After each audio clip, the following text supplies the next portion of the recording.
Join me in the Pledge of Allegiance. I pledge allegiance to the flag of the United States of America and to the republic for which it stands, one nation, under God, indivisible, with liberty and justice for all. Shirley, can we get roll call? I have taken roll call. Everybody is present, and Kathy Gardner and Chuck Davis, and you do have a quorum. All right, thank you, ma'am. All righty. First item is last meeting, which was in April, I believe. Consent agenda. Any issues that we need to bring up? All right, you can get a motion. Make a motion to approve. Second. Got a motion and a second. All those in favor? Aye. All those opposed? Okay, that carries. Next item is request for the rezoning to R1. Okay. Second item, item 4A, Stallings Ranch rezoning to R1, low density residential district and C1 neighborhood commercial district. David. Sure, I got some staff comments for you. Actually, 4A, items 4A and 4B, 4B being Stallings Ranch preliminary plat. They're both the same property, essentially the same project, so I like to give staff comments together. The rezoning and the preliminary plat are both separate motions, so you want to keep that in mind later. There'll be an initial motion for rezoning and a second motion for preliminary plat. The rezoning is a public hearing, so you want to open for public comment tonight also. Okay. And I'd like to share, I'm a little bit clunky, so I take a few minutes, but I'd like to share my screen. So people that might be online or might review this hearing online have an opportunity to see what we're talking about. Let's go here. Here we go. This is the front page of the preliminary plat drawing. I want to do my share screen.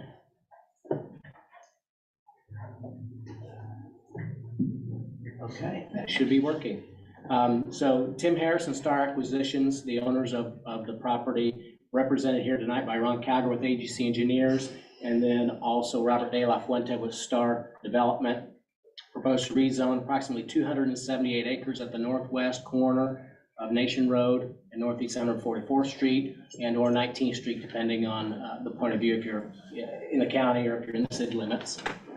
The current zoning of that property is RP1, low density residential plan district, 248 acres of that property, and RP3, medium density residential plan district, 30 acres of that property.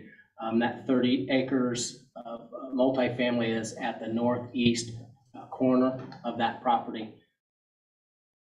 The proposal would be to rezone 270 acres of the property to R1, low density residential, which is our single family district, and 8 acres to C1 neighborhood commercial district.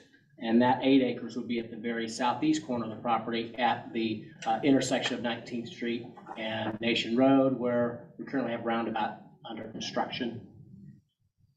The name of the preliminary plat is also Stallings Ranch. The property was purchased within, I think, the last 2 years, maybe just last year, by the current property owners. This actually came through back in 2005. Hunt Midwest formerly owned the property, and they proposed a project called Stallings Ranch. There was a rezoning to R1 and the RP1 and RP3 for a total of 930 dwelling units. 662 of those were single family lots. And in the multifamily area, there were 67 fourplexes or townhomes is the terminology that they used. That was a total of 268 dwelling units. The land has just been undeveloped since then. Part of that's probably because the sewer line, there wasn't a good sewer trunk main available. That has been installed within the last couple of years by the city. It's on the east side of Nation Road, and that extends all the way up to the Oakwood Estates and Westwood subdivisions with gravity sewer. In the 2023 Stallings Ranch plan, and maybe you can see my mouse, we've got 270 acres of the single family. It's pretty much all of that property. Commercial is down at the southeast corner, as I mentioned. They do show a layout with some strip center buildings that would be similar to those by the Price Chopper, same developer. Now, in the future, there would be site plans to address actually the style of the buildings. So this layout is conceptual because I'll have to come back through for that. So today, the rezoning would really be what's applicable to that commercial area. The single-family portion includes 437 single-family residential lots.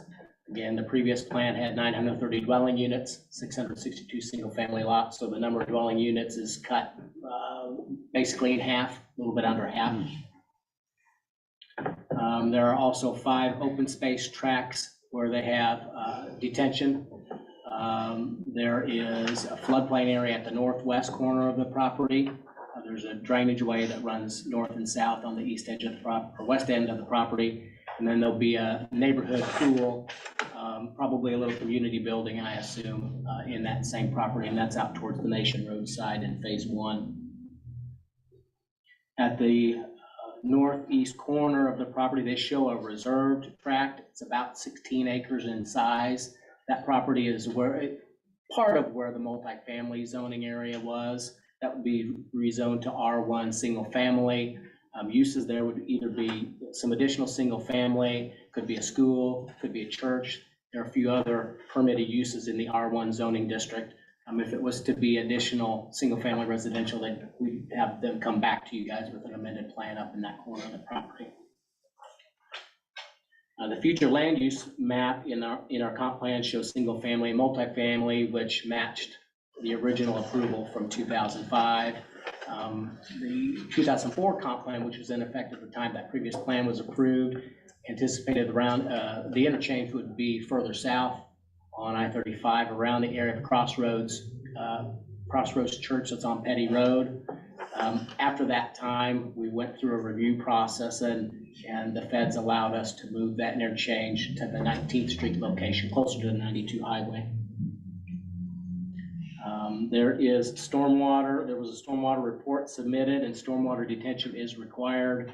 They have 4 stormwater detention areas in phases 1, 3, 4, and 5. The initial phase 1, would be along the Nation Road frontage. Phase 2 also is along that Nation Road frontage. Phase 3 is at the south end on the west side of the commercial. Phase 4 would butt up against the east side of Fox Run. Phase 5 would be along the north side of Fox Run, and then phase 6 are the 3 cul-de-sac areas up at the very extreme northwest corner. Phase 6, actually, there's a note attached to the preliminary plat that phase 6 could not come through for final platting until development occurred to the north, because the number of lots that would be on one access road would exceed fire requirements. And so we've had them add that note that additional development to the north needs to occur before those 3 streets are completed. Pedestrian access, so sidewalks will be constructed along all of the streets. Staff had asked that there are a couple of long blocks on tract E. And if you can see the screen, if you can see the hand along the screen, so tract E is in this area. There's a detention basin there. It's a very long block. The block to the east of it is also a very long block. Staff recommends that a sidewalk or trail connect in the middle of this block and in the middle of the tract E block to provide a little more direct access for kids or families to walk through the subdivision, through those blocks to get to the commercial area and go shopping or go to the restaurant or get ice cream or whatever might be located there, rather than having to walk around a longer distance. I've included that as a staff recommendation on the plat. As I mentioned earlier, sanitary sewer runs along the east side of Nation Road. There's a drainage way about where my hand connects. They will connect a couple of gravity lines in phases 1 and 2, maybe just 1. They'll connect to that. So phases 1 and 2 will have gravity sewer. The future phases will have sewer from a lift station. So they drain to the south, essentially, west and south. The original 2005 plan also had a couple of lift stations in that. There'll be engineering plans with future final plat phases where they'll propose those sewer lines and those lift stations. Water currently isn't available to the site. City water is located up around Platte Clay Electric in that general area, so the development would extend water down to the site for access. It'd be a big project. There were draft homeowners association documents that were submitted, which used to address subdivision standards and ownership and maintenance of the pool and other open space tracts. And then those documents would be recorded with the final plat. So they talk about building materials, fencing, sizes of houses, ownership and maintenance, like I said, of the tracts and who belongs to the HOA and how they collect monies and things like that. This property used to be in Water District 6, similar to Oakwood Estates and the Timber Creek subdivision and the Cottonwood Creek subdivision. It was de-annexed out of the Water District back around 2004, 2005 with the original plan. But because it was in District 6, this is a property that the city collects additional fee on attached to the building permits. And we pass that fee over to the Water District. Those are all of my comments related to the plan. Staff would recommend approval of the proposed rezoning of approximately 270 acres to R1 and 8 acres to C1 with following conditions. 1, development of the site per the preliminary plat as approved by the P&Z. 2, development of the project in compliance with all city codes, conditions, requirements, plans, and payment of fees and taxes. And then a separate motion related to the preliminary plat. Staff recommends approval of the Stallings Ranch preliminary plat with the following conditions. 1, preliminary plat revisions to include adding mid-block pedestrian sidewalk or trail access connecting Timber Ridge Road at 17th Street through Tract E and the block east of Tract E. Additional revisions recommended by the P&Z, if any. Provide adequate stormwater detention for city engineer review. So that's part, these are next conditions would be part of final platting process. 3, provide adequate water service and fire flow per the engineering review. 4, provide adequate sanitary sewer service per engineering review. 5, submit final plats and or commercial site plans for review and approval prior to public improvements or commercial building construction. 6, develop the project in compliance with all city codes, conditions, requirements, plans, and payment of fees and taxes. And then again, for the rezoning, there's a public hearing, so you want to open that for a comment from the floor. And then the Board of Aldermen will consider application next Tuesday. Monday is a holiday, so their meeting is moved to Tuesday, the 20th. And that's all I have. Okay. Shirley, can I get a piece of paper? And write on. Just a blank piece of paper. Yep. Okay, thank you, David. We'll open up the floor. If anyone has anything they'd like to say, just step up to the mic, let us know who you are and your address. And Well, Ron's, did you want the applicant to go first, Sure. or do you want to have Real it? quick, Sure. quick presentation. Mr. Chairman, Commission members, Ron Calger, AGC Engineers, 405 South Leonard, Liberty, Missouri, here on behalf of the 2 applicants, Star Acquisitions and Timothy D. Harris.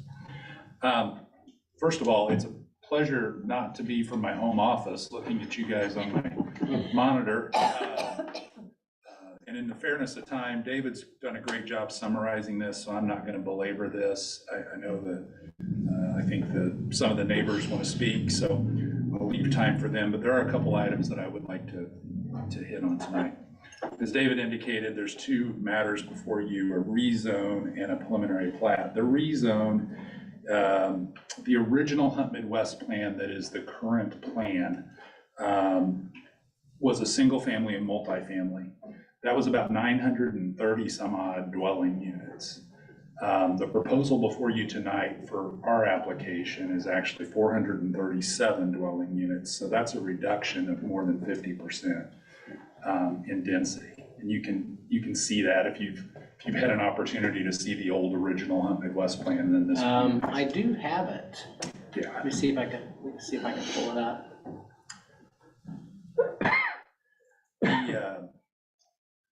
So that's the rezoning piece of it. Yeah, you can see the Multifamily. resolution's a little bit different too, but you can see the density's much greater than where we're at today. The preliminary plat, as we discussed, has 237 dwelling units. There's also a commercial component down it, which makes a lot of sense to us, and I hope it makes sense to you down at the corner of Nation and 19th Street, with the new interchange looking like it could open up here in hopefully 4 months, maybe. The city minimum on lot size is 75 by 110. Our proposed lot size is 90 by 120. So that contributes to that reduction in density, not to mention all the additional green space. There are 6 phases, as David had alluded to. And the 6th phase is actually caveated by Fire Marshal Fort in that we need to have a secondary access for that piece because it's too dense with just a single access. Access is always a concern for the life safety folks. So we heard that and we respect that. We did meet with the neighbors. That's sometimes an interesting point. We did meet with them. We did had actually a pretty good dialogue, I think, back and forth with them. City staff has certainly reviewed this. The application date was back in November. So we've been 7 months getting here before you. There's been a lot of back and forth, a lot of comments. David mentioned a drainage study. We've prepared a drainage study, revisions to the drainage study, and maybe another revision to the drainage study. Also, in addition, back in the northwest corner, that's a FEMA floodplain, but unfortunately it was a non-studied area. So the city asked us to study that to understand what those elevations were on the floodplain. So if you really zoom in on that area, you'll see the FEMA lines and then our calculated lines, which are a little bit further out into the property. I do want to just mention to you before I stand quiet and let I'll answer any questions that you may have. But during the review process, the city engineer and David and I had a conversation, and I applaud the city for, I understand from that conversation that the city's undergoing a transportation master plan. And I think that's very, very wise and very, very forward thinking of the city to do that, because that hasn't been done very much north of the river or even in areas other than Johnson County. Johnson County was a leader in that 40 years ago. They were out building roads through pastures. I really hope that gets some legs and takes off, and then with that, it's easy to find projects. It's more difficult to find funding. So that'll be the challenge, but I was excited to hear that the city is embarking on that. I am happy to answer any questions that I may have missed. Regarding the long block, I can't sit here and tell you that those aren't long blocks. However, I don't know that the reward is worth the risk. And our fear always in the development world, and we probably should have got police to weigh in on this, is you start to put trails in between people's houses, behind people's houses, and give access to those greenways, posted access to those greenways. And that becomes problematic. A lot of times folks don't want those lots next to those trails. They love the trails, they just don't want it next to them or behind their house. And I'm a big trail proponent. I do a lot of walking, and I love that. And I love your South Trail system. Don't live here, but I come up here and walk quite a bit. So the interesting point is I measured the distance if you had to take the sidewalk around to the commercial area from that furthest. Dave, could you put your cursor? There's a pointer there, does that? Does Let's that see, do that? it may not work very well on that TV. Not working? Okay. Oh, there we go. Well, it Yeah, disappears it as soon as I gets to do the TV, it. it disappears, okay. It's the Where do you monitor want me to absorbs go? it. To the left and then to the right, up a little bit. So if you were a house, let's say right there, and you were gonna walk around to the south or walk around the sidewalks on the north, it's about 3,500 feet to walk to the center of the commercial area. I then, from that same original location, I drew a line that went through tract E, in between the lots, back out into the street to the center. And it was 2,500 feet. So we're saving about 1,000 feet. And although that starts to sound significant, when you put it, everybody counts their steps now. So, that's 330 steps. Just today, I've got 9,000 steps. So I don't know that the distance saved and the steps saved are worth the negativity and the safety that comes with that. So that's going to be your decision to make tonight, but that from the development side, there's definitely a safety concern. There is no doubt a degradation of desire for people to own those lots. And it's just because of privacy. We all kind of like our backyards to be our sanctuaries. That's all I have, unless you have any questions for me. Maybe later. Reserve the right. Okay. Thank you. Thank you. We're up next. Good evening. My name is Kelly Wright. I live at 14709 Fox Run Drive. I want to commend the gentleman here and Mr. Starr and them. They did have a meeting with us at, I have a hard time pronouncing the restaurant that we had. It was very. That's why I didn't say it. Yeah. And, we had a good outcome. I think we had about 11 homeowners that showed up. And a lot of the concerns that we have is opening up our subdivision to the traffic that is going to come off of Stallings Ranch into Fox Run. Just to kind of start off with, I know some things was brought about that, well, we don't think there'll be that many people that will come from Stallings Ranch into Fox Run. And I've been at my house almost 20 years. I come up I-35 north coming home every night. I get off at exit 20 at right there at Liberty Hospital. You can turn left onto Blackburn Road. Every night when I'm sitting there, when the light's red, there's cars that zip through that light, go across the lights.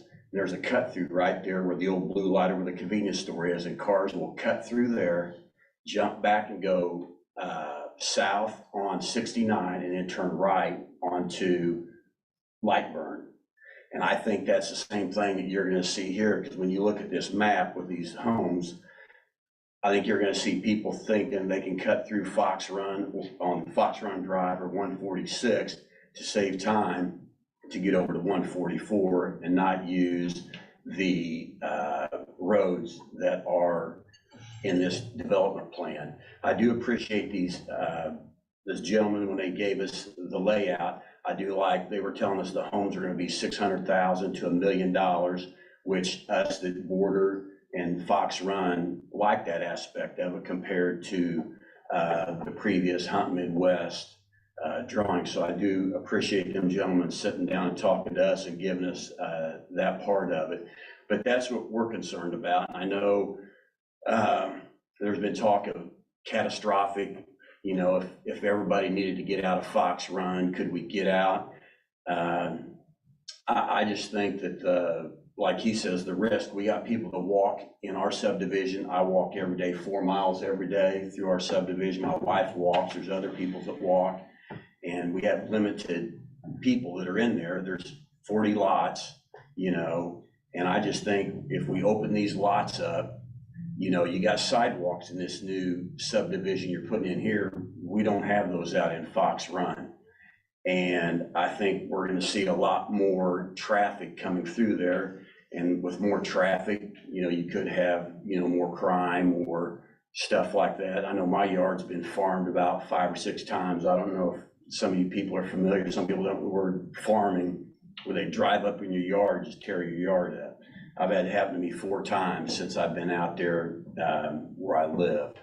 So I would ask the planning and zoning to really give effort to, because the majority of the 11 homeowners that was at the original meeting, there was nobody that was in, you know, that wanted to open up the roads into Fox Run. They like the way it's set up now. It's kind of our own little community. And I would ask that you guys give that some consideration for what he was talking about with the traffic and people walking, that you give us the same consideration in Fox Run. Thank you very much. I appreciate it. Thank you, Kelly, appreciate it. Okay, next up. I am Amber Winter. I live 14423 Northeast 144th Terrace. I am the first house on the left-hand side as you go into Fox Run subdivision. I would like to represent as it's been kind of communicated, minority of those who are in favor of opening up the streets. As far as traffic goes, I would say my house is probably the biggest traffic zone there, just because we're right at 144th. I have 2 small children, so traffic is a great deal of concern to me. But taking that into consideration, I still see this as an advantage for my family, in particular to safety.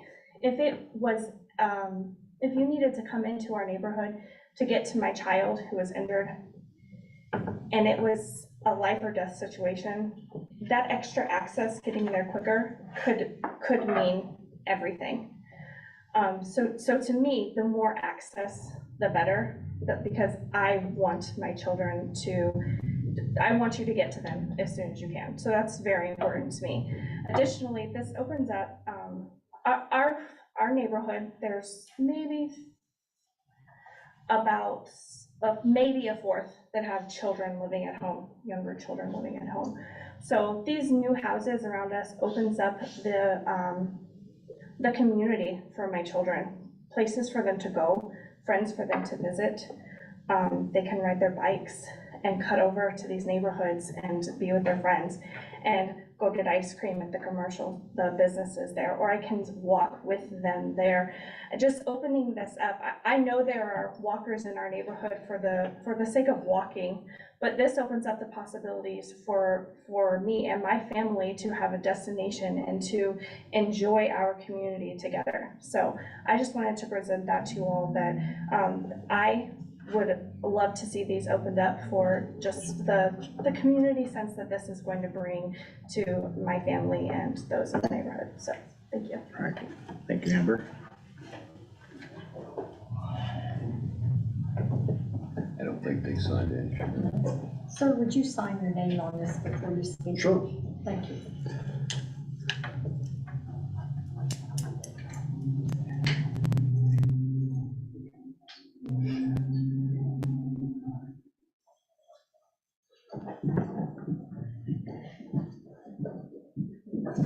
Thank you very much. Sure. Yeah, my name is Tony Fleeg. I live at 14418 Fox Run Drive. Again, at the entrance of the subdivision to the left, second house on the left. I am one of the majority that don't like the idea of having the streets open. I've talked to Terry Griffin with Clay County Highway Department. She said has been at least in conversation with David and asking him about the amount of traffic that we would have and doing maybe a study as far as traffic on 144th as well as onto Fox Run. I want to take and piggyback off the gentleman's comments about three things. You'd like to walk, so do we. Safety concerns, same thing. The more traffic you have, the more opportunity you have for people coming in and out that you don't know, and privacy. So the three concerns that you have are the same concerns that we have. And hence the not having a thoroughfare. If people want to go up to the other development, you can go to 144th and get down to that street, visiting other neighbors, you can do that. People walk through other people's backyards anyway, the way it's been now to visit other neighbors, and I'm sure that's not a problem. So we've also talked about, and I've talked to Robert about the drainage. So water drainage, one thing I asked the last meeting is that we overlay the water runoff plan with the Fox Run water runoff plan. And I know the engineers say that there's not a whole lot of difference to the amount of water coming down as far as in that square footage. But when you have open fields, you've got some place for that water to go. It's gonna go into the ground. If you've got flat roofs and concrete, it doesn't go into the ground, it rolls off.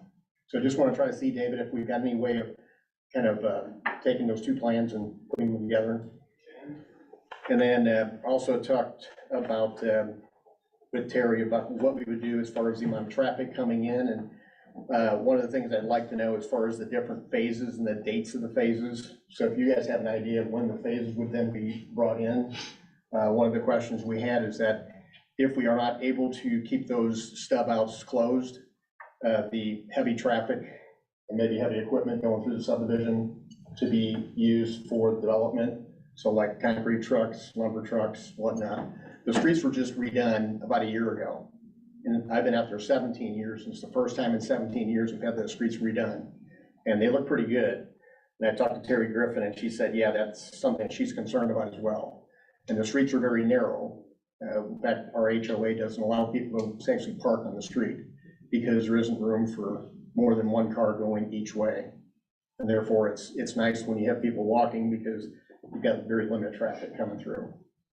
So those were kind of my concerns, and if we can, at least try to address some of those. And if we've got something from the developer, as far as I don't know, Robert, if you got which phases are gonna be done. So the phase that would hit Fox Run, it's phase 5 and So they're 6. in chronological order. Yeah, do you have a date, a chronological time frame, something you guys are thinking about? Because Terry told me that, Terry Griffin, she said that she was told 6 to 8 years down the road before you would get to our phase. So I'd say double that to get to that last phase where we have to get another road before we can actually do it. To the north, is that 6 phase?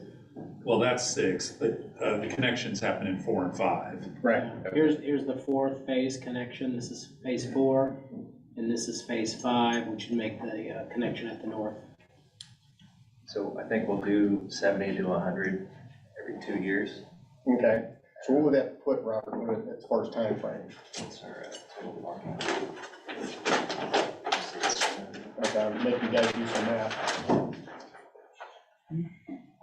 So 80, 85 in phase 1. We're zoning right in phase 2. That's 3 coming on. So there's 1. So call it 4 years for the first 2 phases.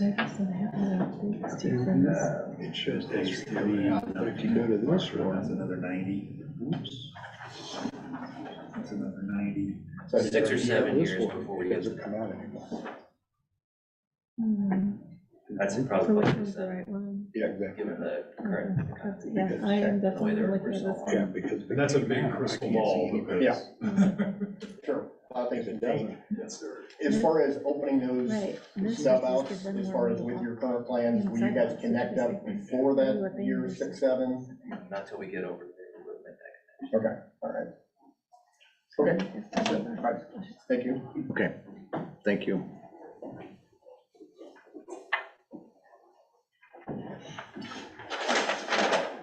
My name is Natalie Howell. I live at 13715 Nation Road, just south of this whole subdivision. I live right on the river. There's an embankment that goes about 50 feet down from the back of my house. And I'm concerned about taking 300 acres of land and all the water that when we have big gully washers, and how much storage retention of that water that you'll have to keep the water from all just running into the fishing river, which then will back up right to me. So that's kind of just what I've been mostly concerned about. Okay, thank you. Mr. Chairman, what was her name? Ellen, Natalie Howell. Natalie, I'm sorry. Natalie. Thank you.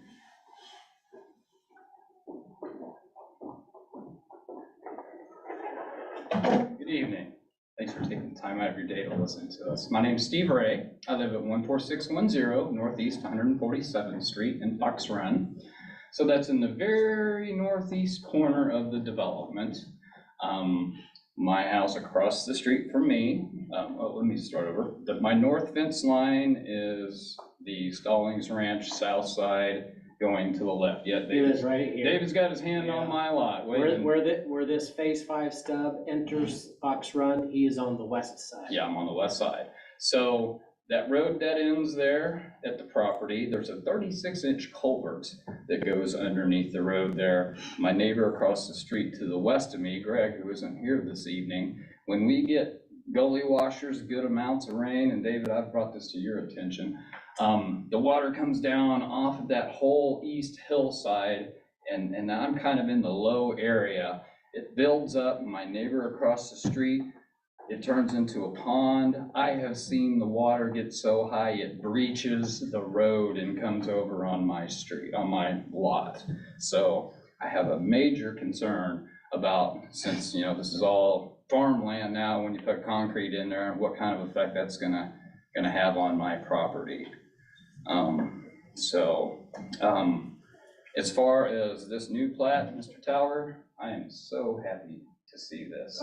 It's been 18 years since I stood in front of this Board of Planning and Zoning, and the only people that are here that I recognize, Mr. Porter and Shirley. Everybody else is gone. Can't get rid of me. Mr. Platt's son, aren't you? No. Okay. So Larry Platt's no longer here, Jim Eldridge, everybody.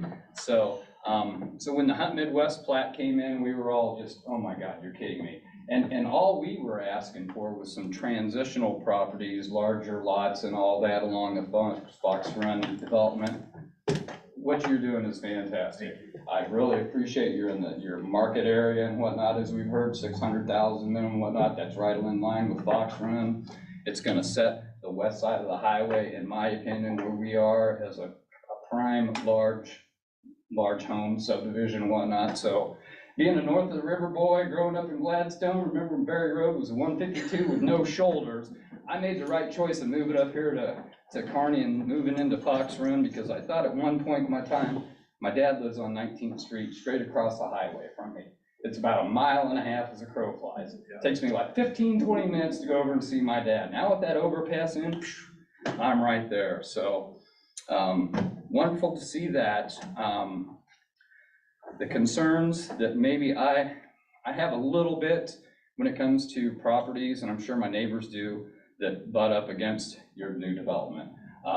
That being sheds along the back fence, and when you put your shed somewhere, then you put all your crap back behind the shed. We don't have sheds. Okay. I would be interested to see what your C&Rs were, because back in 18 years ago, when all this was going on, I was the president of the Fox Run Homes Association, so I had good interaction with Hunt Midwest and also with the city. And so, they put in their covenants and restrictions, no buildings and stuff like that. So that was all good. So anyway, that looks good to me. So you're gonna have, your homes association, is that gonna be elected, or are you gonna have a management company that does that? Or do you even know at this point in time? Don't really know. We usually have a management company that kind of runs interference for it. Cool. But Tim actually takes all the requests, the architecture. I got you. Yeah. Okay, well, that's cool, because C&Rs are only as good as you have a Oregon's gonna enforce them, trust me. So the only final thing that I would have would be in regard to the road closures. So back in 2005, if I could approach you all, I've got an email here that was from Wade Wagner to Carol Bloom, who was head of planning and zoning for Clay County at that time. And I've highlighted the paragraph, which, you know, we wanted both of the stubs to be shut off. There was a little bit of concern in regards to that. So I've highlighted this paragraph here, which we had a tentative agreement that was okay with the city, okay with the fire department, okay with the developer, to where the northernmost stub of Fox Run at a minimum would not be tied in. That eliminates traffic through approximately 75% of Fox Run. So I would ask that you guys respectfully could go by what we had achieved there at a minimum. And again, I appreciate you guys taking time out of your busy days to listen to us. I know we live in Fox Run, we're not in the city, but you put up with us and we appreciate it. Thank you, Steve.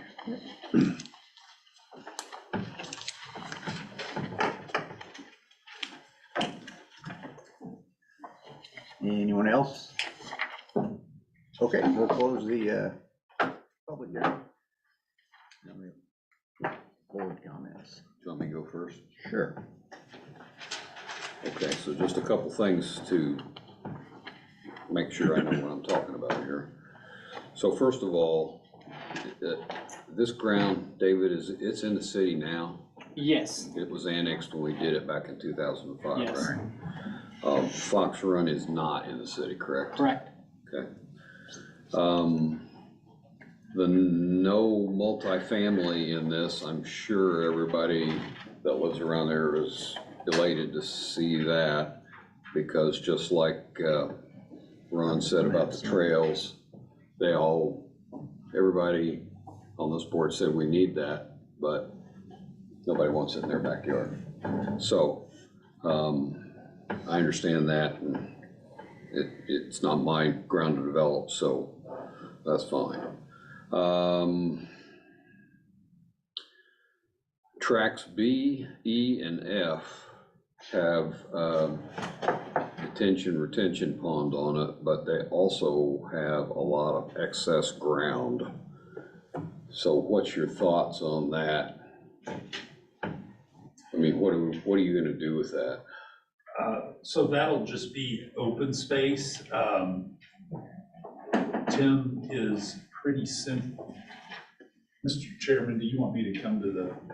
No, you're good. Okay. It doesn't We know matter. you're. I'll talk loud. So Tim is very sensitive about mowing his properties and not letting, even the detention basins. He always is concerned about they're gonna be at a grade that I can mow them and keep the trees out of them. So, yeah, it'll be some form of open space. Okay. Well, I just didn't want to hear a proposal with a bunch of buffalo grass or anything in there, like we had in Greenfield, so we're not burning fields again. Okay, so that's just gonna be mowed grass. It will be, it'll be a fescue or turf thing. I heard one of the people say a price range on the house of 600,000 to $1 million, is that correct, Robert? Yeah, 650 and up. Right now, given today's conditions, yeah, and on the low end, if you were to go in Kansas City, 400 is about baseline, so 650, if that gives you an idea of where that puts it. Okay.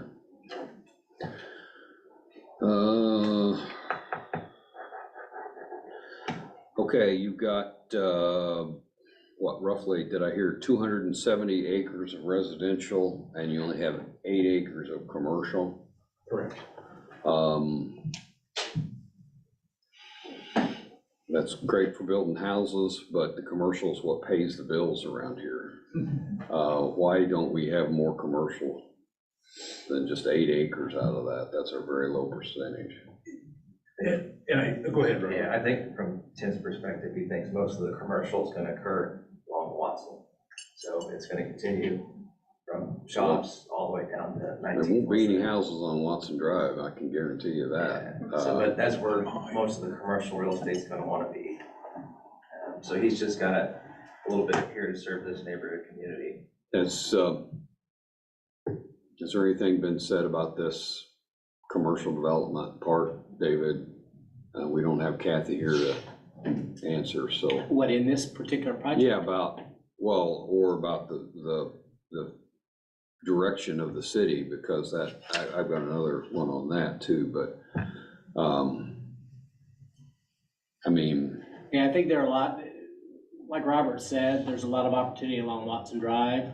There's an opportunity at the southeast quadrant, right at the interchange, so southeast quadrant, northwest quadrant. The property on 92 Highway between the interstate and Sandbar Drive. So I think there are a lot of areas of commercial. And actually, not to really discount adding neighborhood commercial, but I am a little bit concerned about not having some residential neighborhoods, because we're starting to get through a lot of those subdivision plats.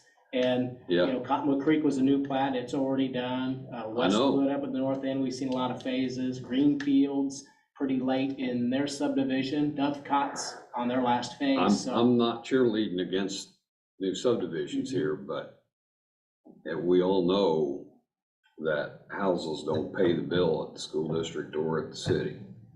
It's us people with businesses here in town that have the high rent commercial that pays the bills. And that plus, if you don't have those things, that gives everybody else another excuse to drive to Liberty, which we don't want. So that question dovetailing into what you have down as future land use, I don't know how you can say this unless it's just on the master plan, because actually to the north right now that's about as commercial as it gets there in the old Taft development. I don't know who owns it now, but and then the same thing to the west, to the east. You don't know how that's gonna develop either. Right. That's the better piece over there when that opens up, the piece right abutting the highway across from us on, it's at the northeast corner of 19th and Nation. Okay. So we think Watson, then maybe 92 up behind Marshland over that area. Yeah, that will definitely. Yeah, and then this is the better piece over here on that side. That's why we usually come in commercial heavy, so. Okay, so that leads me into, I tried to go out and see what Nation Road looked like now, but of course the barriers are up there and I couldn't get through. But and there's quite a dip too. Yeah, and it's not gonna handle all these people. So what is the plan for, improvement? And is there a developer's agreement already that we don't know about?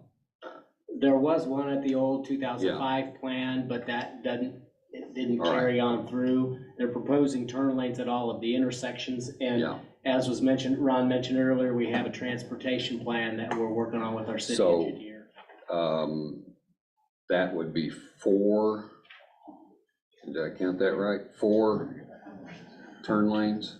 Yeah, all 3. Yeah, so the 3 intersections on Nation Road, 1 on 144th. So now, the interchange, when the roundabout gets done, the interchange gets done. I think a lot of the traffic's gonna use that, even if they're gonna go up to Price Chopper, hop on 19th Street, go to the interstate and either go to Watson Drive or even go up the interstate and come off of 92. Well, what's the city's plan on improving Nation Road there? Because that will be part of our transportation plan. So we're gonna pay for it? Well, Is that what you're saying, is us citizens of Kearney will pay to improve that road? Well, we'll see. Yes or no? I can't tell you what's in the plan. Okay, but that's a yes. Okay. That plan may recommend impact fees that get assessed. Well, David, Transportation. how many, and all Tim's subdivisions before too, who pays for the new roads? In The Timber Creek, developer does. yeah, in Timber Creek, the Petty Road was overlaid. So what is gonna be the contribution of the developer to the road that he's going to impact majorly? They'll be adding the curb and gutter along Nation Road, I believe. I mean, Ron could maybe address some of what they're looking at with their plan. There are pretty significant offsite. David alluded to the fact that the sanitary sewer was built, which that is true, and that was fantastic. The water line is up at Sandbar and 92, and the city's requiring a 12-inch water line be brought down from that location across 92, down Nation to That sewer's there already. the sewer. Yeah, there's some stubs that have to happen, but the interceptor's there. That is true. And you know, we're anticipating some half road, you know, some curb and gutter and some turn lanes. But really the city identifies this as an arterial street. That's pretty extraneous for a developer to build an arterial street or even half of an arterial street. I personally think the traffic study that we did, Kent, actually said that with turn lanes, you know, on the east side, the CLMM property and the 5-4 property, which are the properties on the east side of Nation Road, there is a floodplain that goes up through there, and there's very, very little usable space on the east side of Nation Road. So, you know, if you think about a roadway, as long as there's good turn lanes, if you have a through lane in each direction, as long as those cars don't have to stop to make a turn, or you know, the worst is a left bound where you cross traffic, it can handle a lot of traffic. Well, I don't think that one will. I don't know when the last time that was resurfaced, but I've been around here a long time, and that road, from what I could just tell tonight, and the Fox Run people could tell you a lot better because they drive through it all the time. And I'm no road expert, but that road's gonna get wore out pretty fast by the time phase 3 comes around. And usually that's a requirement of the city gets put on all the developers, is to improve the road. And I think that's what happened with the north part of Nation Road. So I think, other than, do you have any idea what the commercial development is gonna look like? It'll look somewhat like. Do you have any shops. elevations of it yet, Robert, or anything? No, I can send you what we're building now, but No, it's all right. it'll look something like the small shops we got across the street by Price Chopper. Okay. So it's gonna be, Multi-tenant retail stuff and, well, we'll cross that bridge, I guess. Yeah, there'll be site plans for that. They'll have to plat that area and submit site plans before they build those buildings. That's all I have, Mr. Chairman. Okay. Very good points, thank you.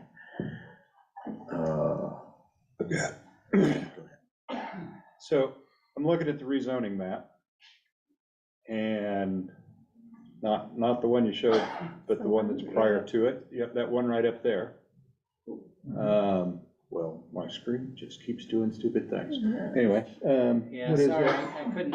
I couldn't get them to scan the same size. Walker Road, which is that far west, north-south street, on the rezone, shows it going out to 144th, 19th Street. On the preliminary plat, that stub to 144th is gone. So the, And I guess my question is why did we make that go away? Because if we didn't make that go away, we wouldn't have to worry about the traffic going into Fox Run, in my opinion. I don't know why anybody would turn off of that road to go through Fox Run when they can go straight out to 144th. And it is my guess. I mean, obviously, you're gonna lose a lot or two, I would assume. yeah, I But- think just the converse. I think we lost maybe a lot or two doing what we did there, but that was at the request of the city engineer because there was concerns about site distance. So if you look at the rezoning map, that was the original layout. Okay. That's why the zoning map didn't change and we didn't update it for the new layout. But as the layout got reviewed and evolved, the request was to take that connection out at 144th. So that's what we did. And What was the basis of the request, I guess is my question now. Well, it was a site distance concern. There was concern that there wasn't adequate site distance back On to the west. 144th? On 144th. Because of the elevation. Okay. And the same thing with, Timber Spring Road to the north. That wasn't a site distance issue. That was actually a request of the city engineer and staff to just provide another plug-in to the property. So they did away with that one and added that one. Okay.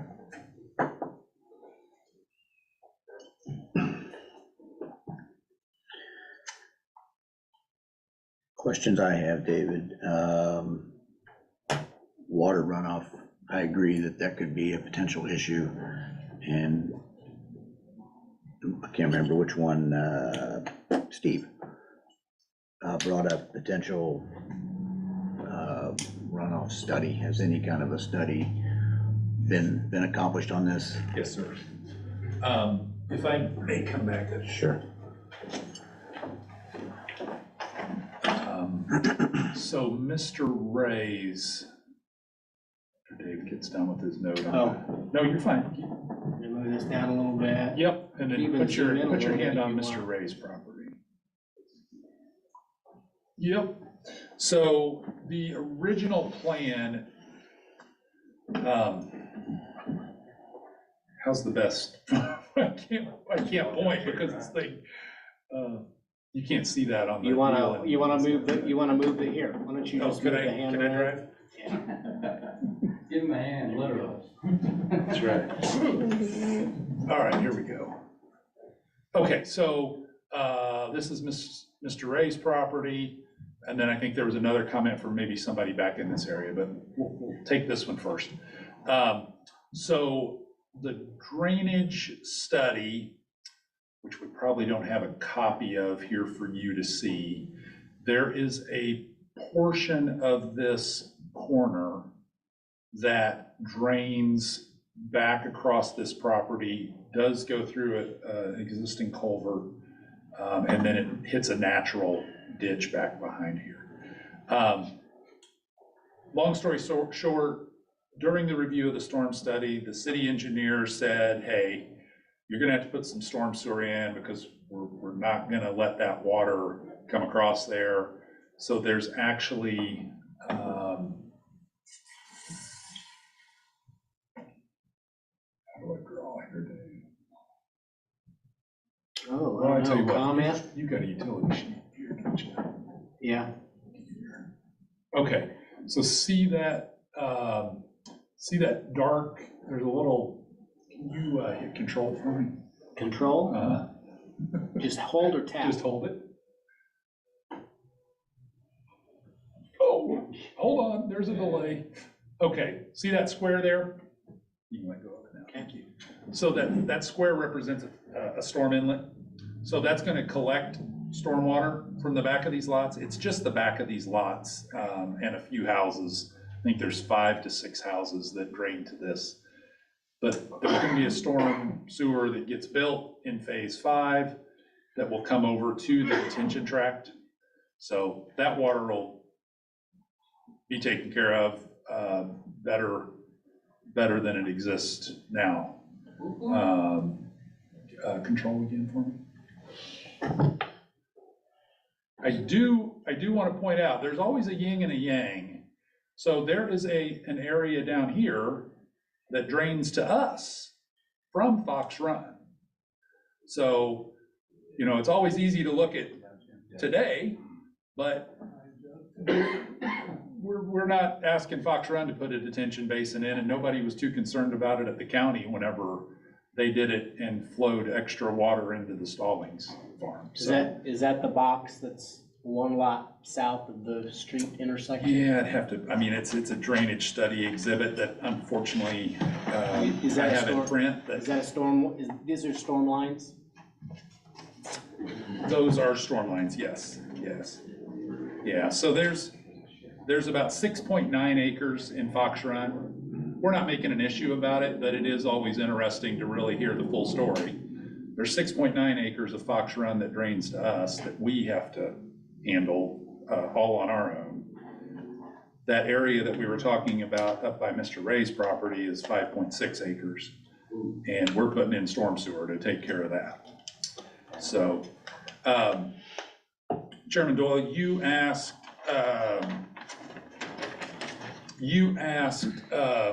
Chairman Riley, I'm sorry. You asked if there'd been a study done. There have been there's been a study done, there's been revisions to the study, and I think another revision to the study. So yes, we have studied this area.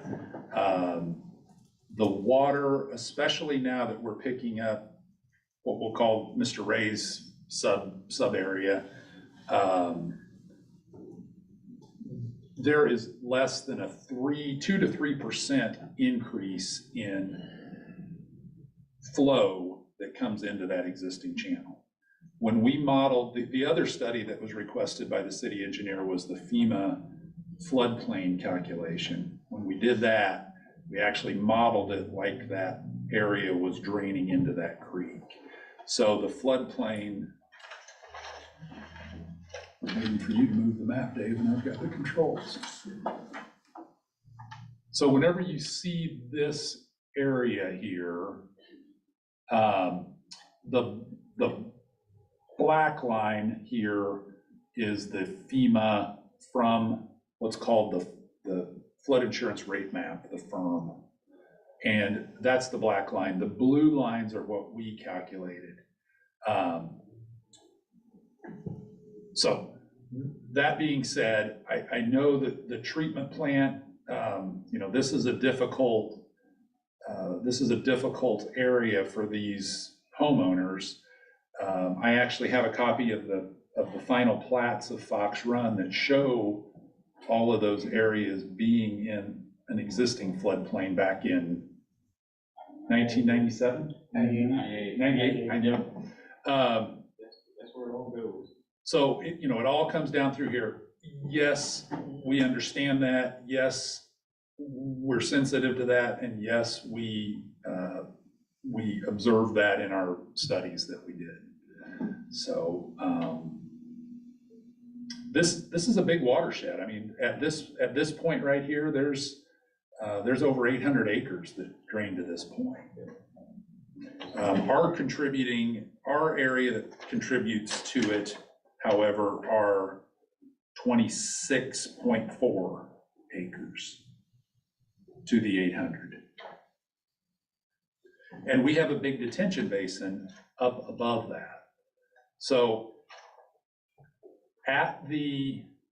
in this tract F, what you don't see here, I can show you on the grading plan. This tract F, control again. Oh, there we go. So there's those blue lines just for reference that we were just talking about. We've lost the Fox Run underlay here, but where we were just talking about was this floodplain. And then you can see this little dinosaur shape that kind of hooks back around. So this is a large detention basin that actually not only drains and detains water from our subdivision, but there's actually 11 acres off-site to the north. Oh, excuse me.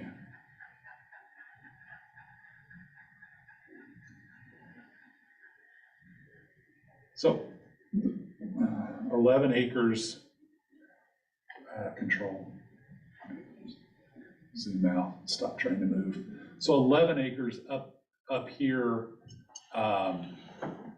that actually drains into that detention basin. So that's a long-winded speech, but yes, we have studied that, and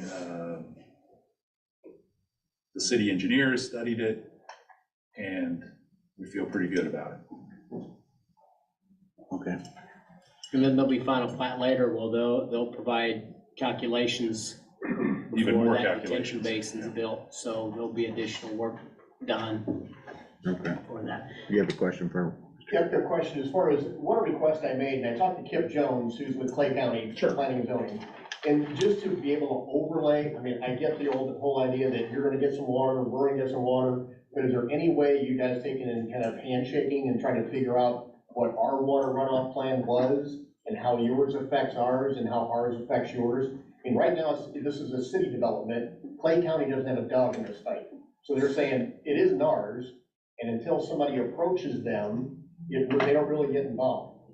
So Kip Jones is, I'm just asking if somebody from your development talked to Clay County Planning and Zoning and saying, what's your water runoff plan? Let me show you what we've got, and do we have any issues? And I think that would address all the things we're talking about. Yeah, well, I don't know what the water runoff plan is for Fox Run, because to my knowledge, there are no detention basins. There's a floodplain on the west side of the development that I know about. When the development was made, there is a water runoff plan. It's out, and Clay County's got it.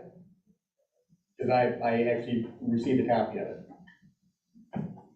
So there is a water runoff plan. Detention ponds and whatnot, I agree, but there is a water runoff plan that had to be submitted to Clay County when they developed the subdivision. Yeah, and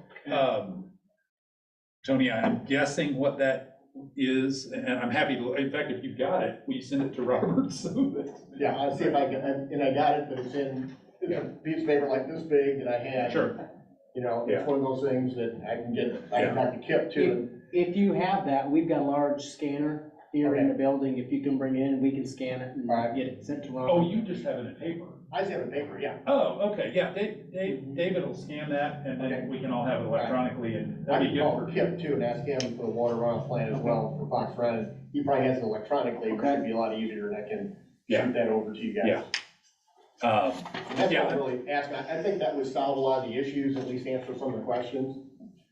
Yeah, maybe so. I think I know what I'm gonna see, but I shouldn't jump to the conclusion. So let's look at it before, can we do that quick so that we can have that answer at council next Tuesday? Yeah, Yeah, I'll give Kip a call tomorrow morning. I can do the same. And if Kip knows us, so just have him send it to us and send it to you, and then that'll cut a layer out. Yeah.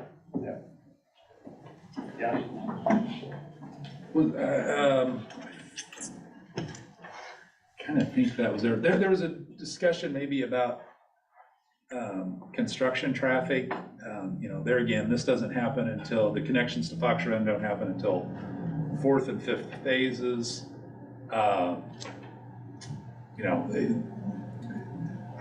We don't really see, would somebody that is, get back to a cleaner version, does somebody that lives right here come back through Fox Run? Yeah, very, very possibly. But if I'm living too far interior to the development, I'm getting out to Nation and doing my thing on Nation, whether that be north to 92 or south to 19. As far as the construction traffic goes, we could we could put some signs that say no construction traffic, but at the end of the day, it's also it's a public road. And we saw that in a neighborhood that I live in, where the community that abuts us didn't want that for fear of construction traffic. And there was actually an agreement to barricade the roads. And guess what? Now they're ready for the barricades to go away because they see that there's an advantage to having that street connectivity. There again, we don't really have a dog in the fight on the street connectivity. That's, you know, take it away, don't take it away. It doesn't really mean anything to us. Okay. Can I say one more thing? Because when they were talking about, when Hunt Midwest was talking about opening, they were talking about, the fire chief said they wanted to have access to get into our subdivision. No, I can't see any police department or any fire truck going through that subdivision, even the new one, to come to Fox Run. You're gonna come down 92, you're gonna get on Nations Road, go 144 and come into Fox Run.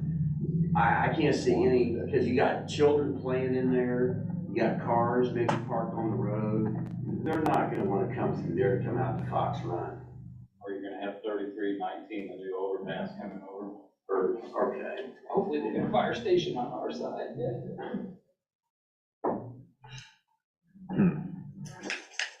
So one, I understand nobody wants multifamily housing in their neighborhood. They just want it to exist. So I'm very bummed out about that, but I get it. Fine, it's like a losing battle. I also understand the first-time homeowner house is a losing battle in Kearney. So here's another big fancy houses, but I also get why that's, you know, it's everybody's prerogative how they develop the property on. I am glad to see the commercial. I am concerned about the water runoff because it is always way more than we think it is. Like in the short time I've been on this board, it never fails that we had a plan and it's not working, right? It's just way extra water. So I'd like us to be overly cautious. I think the connection streets are really important, whether it's one or two. Maybe that's not how the fire truck's gonna get to that neighborhood, but that might be how those people evacuate their neighborhood in the time that they need to evacuate. Also, you guys might want to get to the commercial district by walking. It would provide this whole extra room and area and space to walk and sidewalks.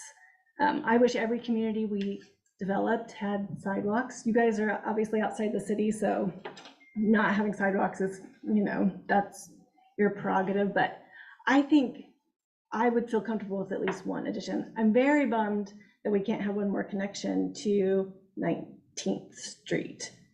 But I do get the sight line. I live in Brookhaven, and my the intersection behind my house, which is a T, is one of the most dangerous intersections because there's a dip and people turn right and they don't look. And I mean, it's not even hardly any traffic, and yet there's multiple accidents there. So I get that. Nation Road, that's a fair concern. We're going to wear it out. I honestly think we're going to wear it out whether this property is developed or not. As soon as that interchange opens, everybody I know that lives on the west side is going to, instead of taking that crazy intersection onto 92 where you have to worry about the semi truck crossing over into your lane, they're going to get off on the 19th Street. So Nation Road is a problem, but it sounds like the city's working on it. This is sort of just my general thoughts. I don't know if what that contributes really, but I would like to see at least one street exchange, and for us to be extra cautious with the water runoff would be my biggest things.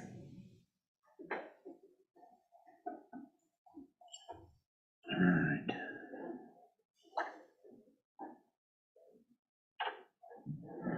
David, did you have in your notes or your staff recommendations here, anything about that trail? Trying to read your. Oh, he did. Which trail? Well, I The commented on sidewalk trail. pedestrian In access between. and, you know, either sidewalk or trail that goes through those long blocks. was a recommendation. Is that in your recommendations? Yeah, that's in the preliminary plat recommendation. Okay, I don't got that for you. So I disagree with that one. I wouldn't mind, I'll address street connections. It's not in my staff recommendations to make sure that both street connections were there because it was drawn that way. But for emergency response, it makes sense that all stubs be connected to another street. People talked about there's still some other benefits maybe to it. People can walk through Stallings Ranch to get to the commercial area, or maybe they go through Stallings Ranch to go north on Nation Road rather than south and around. But if there's an accident on 144th Street at the entrance to the subdivision, there's still a way that the fire or even police, initially the response is going to be fire and maybe the sheriff's department, but sometimes our police could get called. But there needs to be a way to get into that subdivision, and where all those connections are, those stubs are made, they should be connected. I think that's really good planning. Those were put there for a reason. If there was no need to have a stub, they would not have had a stub. There was some forethought because there were 42 lots with one entrance. At some point in time, connections would be made, so there would be additional access into that subdivision. Can I ask, and I don't know if anybody knows, maybe Ron, you can tell from the old Fox Run plat, but when Fox Run was developed, were there stubs there for those? Yes, for the streets. Where you have your streets connecting into Fox Run, that was part of the Fox Run development? Yes, the right of way goes Flat. up to the property. So the road was there and it just died and? Yep. Okay. Gotcha. I mean, I lived in a subdivision that only had one way in and out. yeah. And I didn't think much about it until I got hauled out in an ambulance. And looking at that afterwards, I probably wouldn't be sitting here telling the story if they had not been able to get in. So, you don't think much about that until, you have a situation where, you look back and hindsight is real good. I didn't move out, so, it didn't scare me, to do that, but it is a thought. All right, any other board comments? Just reading through the recommendations here, make sure we haven't overstepped our bounds here.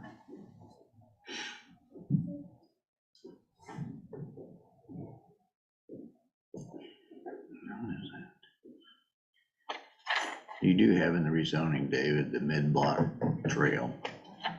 Yeah, that was a recommendation. I don't feel strongly about that one personally. Yeah, I would recommend taking that one. Okay.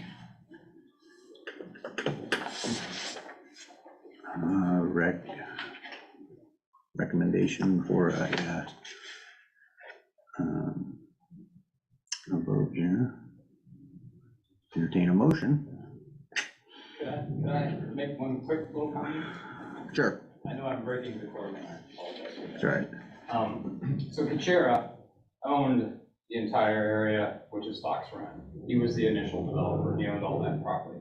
The stubs were put in there in case that he could negotiate with the Stallings family to acquire more land so he could build out Fox Run. That is why those stubs were put there.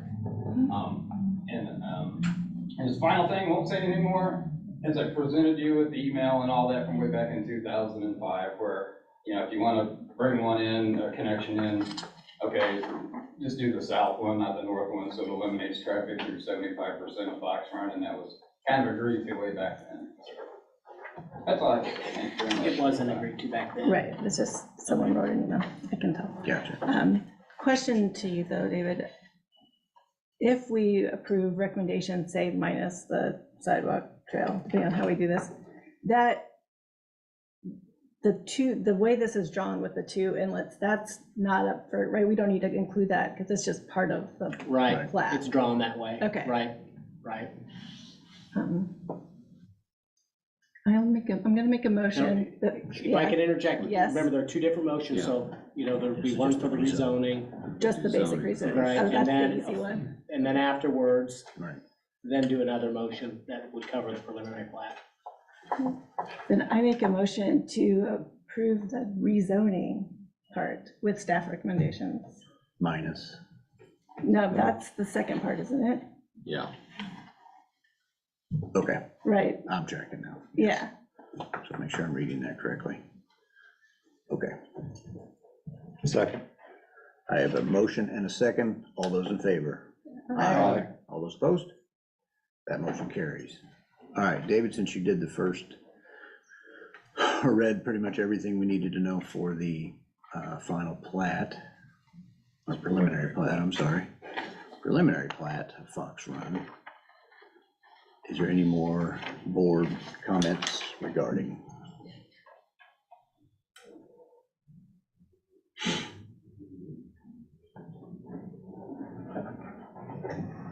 Other than taking out the, potentially the trail requirement? I'm saying somebody feels strongly about the trail. I agree with Mr. Conner that it'd be a little difficult to sell those lots, potentially. You comment? How do you feel about it? Comments on what? The trail, the mid-block pedestrian sidewalk, Progression of the sidewalk? No, taking that out of the recommendation, the staff mid-block recommendation. Oh, pedestrian well, you sidewalk. can make whatever motion you want to make, so.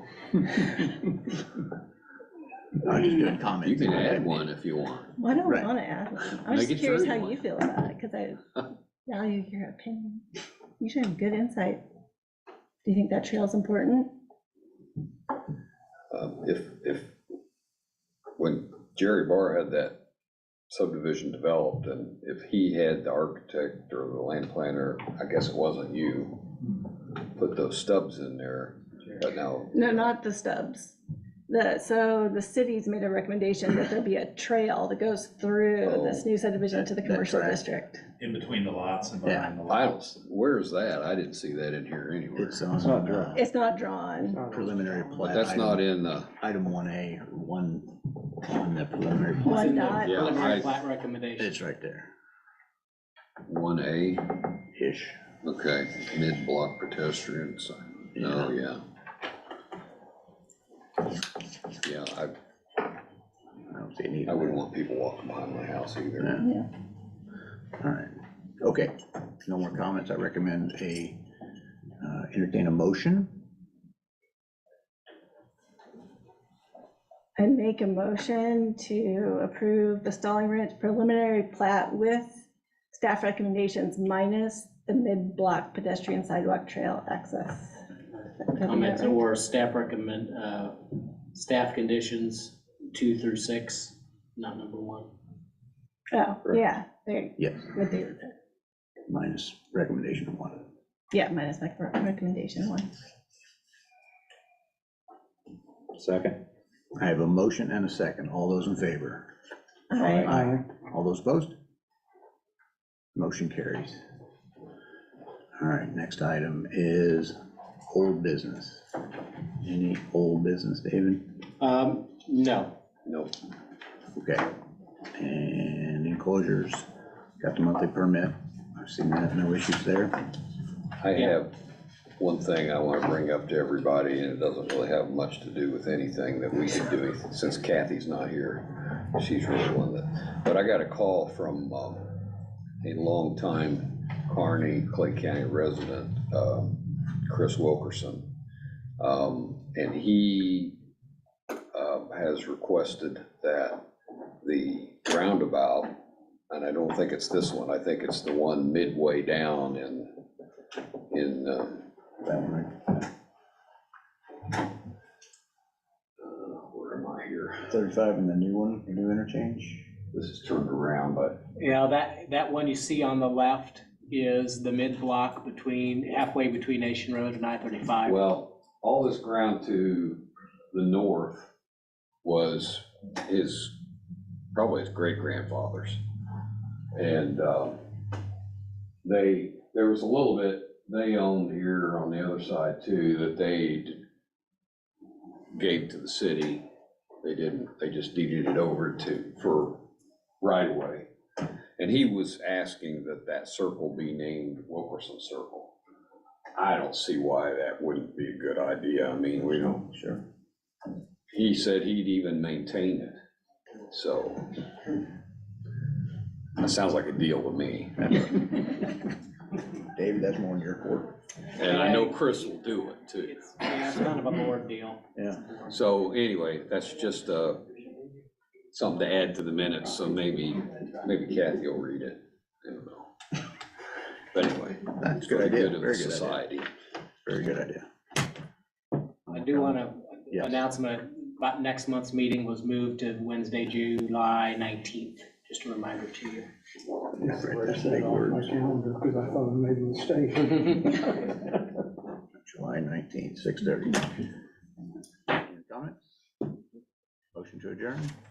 So moved. Second. Aye. All those in favor, aye, all those opposed. All right, meeting is adjourned.